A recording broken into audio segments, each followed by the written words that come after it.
আজ ছিল আমাদের নবদ্বীপ বিদ্যাসাগর কলেজে বাংলা বিভাগের ফেয়ারওয়েল। সকাল সকাল আমরা বান্ধবীরা মিলে রেডি হয়ে পৌঁছে গিয়েছিলাম। আমরা বোধহয় একটু তাড়াতাড়ি পৌঁছে গিয়েছিলাম। শুরুর দিকে ফাঁকা থাকলেও পরে ধীরে ধীরে সবাই আসতে শুরু করে।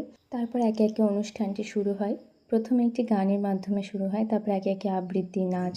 ম্যামরাও আমাদেরকে দেখতে দেখতে কোথা দিয়ে যে 3টে বছর কেটে গেল বুঝতেও পারলাম না। কলেজে হয়তো খুব অল্প দিন ক্লাস করেছিলাম, কিন্তু যে কদিন ক্লাস করেছিলাম স্যার ম্যামদের সঙ্গে খুব ভালো একটা সম্পর্ক তৈরি হয়ে গেছিলো। আজ খুব খারাপ লাগছিল যখন ম্যামরা এই সমস্ত পুরনো স্মৃতিগুলো আবার তুলে ধরছিল। স্কুল জীবনের এবং কলেজ জীবনের দুটো জার্নি ছিল সম্পূর্ণ আলাদা। আজ এখানে ইতি হলো আমাদের কলেজ জীবনের 3টে বছর। শেষের দিকে আমাদের স্টেজে ডেকে নেওয়া হয় এবং খুব সুন্দর হাতে তৈরি একটি কার্ড এবং ক্যাপ পরিয়ে দেওয়া হয় সকলের মাথায়। তারপরে আস্তে আস্তে প্রোগ্রাম শেষের দিকে সকলে বাড়ি ফেরার পালা। তারপর আবারও কিছু স্মৃতি ক্যামেরা বন্দি করে নিয়ে স্যার ম্যামদের আশীর্বাদ নিয়ে বাড়ি ফেরার